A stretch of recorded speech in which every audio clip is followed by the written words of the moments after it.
जो आपने सवाल पहले पूछा डिपोर्टेशन का, वो हमने लाहौर में भी क्लियर किया कि डिपोर्टेशन वाली बिल्कुल एक अफवाह है, एक झूठी न्यूज़ है। आई डोंट नो वो कहाँ से उड़ी है, कहाँ से स्टार्ट हुई है, मुझे नहीं पता।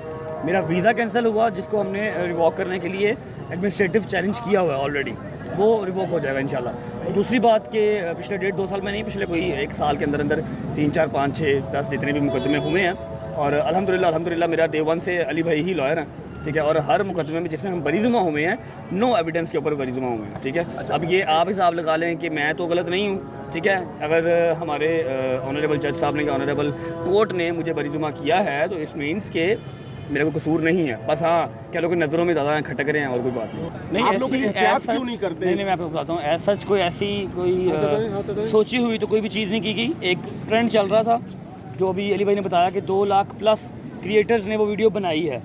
उस 2 लाख के बाद मैंने बनाई, और ये वीडियो भी आज से कोई 1.5 साल पहले की है, जिसको बना के जिसके ऊपर FIR करवाई गई है, ठीक है। वो तो जब जाएगा कोर्ट ऑफ लॉ में तो हो जाएगा साबित। ऐसा तो कोई चीज़ की ही नहीं है। आप जानते हैं कि रजब अली भट्ट के ख़िलाफ़ यहाँ पे एक प्राइवेट शख्स ने एक हसास नौइयत का तौहीन मज़हब का जो मुकदमा दर्ज कराया है, उसका बतौर कोई भी शहरी जो है वो इस तरह का कोई इख्तियार नहीं है कि जहाँ पे कानून वाज़े हो कि जिस सेक्शन के तहत मुकदमा दर्ज किया है वो है 295A।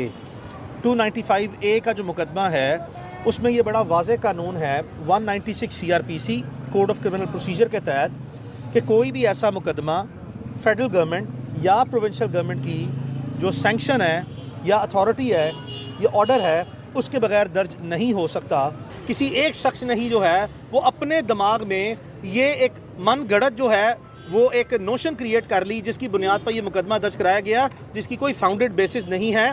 और इससे बड़ी बात कोई नहीं होती कि कोई भी मुअज़्ज़िज़ शहरी जिसके अपने राइट्स इंटैक्ट होते हैं वो भी अपने आप को लॉ के सामने सबमिट करे, लॉ के सामने सबमिशन दे के जो है वो लॉ अबाइडिंग सिटीज़न के तौर पर जो है वो आए और इस प्रोसेस से गुजरे जिसमें हमने स्टार्ट किया। किसी भी कंप्लेनेंट से ना हमने माजी में रखा है और ना ही हम जो है वो इस तरह के कॉम्प्रोमाइज़ पे जो है वो डील करेंगे आइंदा, या इसी सर मुझे पहले गलती तो बताएं, एहतियात तो मैं उस चीज़ से करूँगा ना। मैंने कहा कोई डाउट जिस पे पैदा हो। नहीं, जो शिकायत कुनिंदा है उसको एहतियात करना लाजमी है, ना कि मेरी नज़र में रजब अली भट्ट जो है, आप ये तो कह सकते हैं कि आप ये जानते हैं कि ये एक फैमिली व्लॉगर या एक जो है वो एक हमारी जो यंग जनरेशन है उसके एक मिजाज को सामने रखते हुए, एक माहौल को सामने रखते हुए अपनी फैमिली व्लॉगिंग करते हैं। इसमें यह भी हो सकता है, इसमें कोई दूसरी राय नहीं है कि जो मेरे और आपके संजीदा होने के, रवैया होने के जो स्टैंडर्ड्स हैं वो आज की नौजवान नस्ल के ना हो। लेकिन बहरहाल चूँकि ये एक पॉपुलर सेलिब्रिटी है पाकिस्तान की और बहुत से यंग जनरेशन जो है वो इनसे इंस्पिरेशन लेती है, तो हमने आपस में मल्टीपल टाइम डिस्कस किया है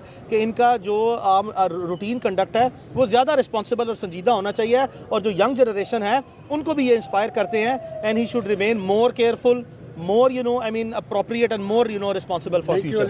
Thank you, बहुत शुक्रिया।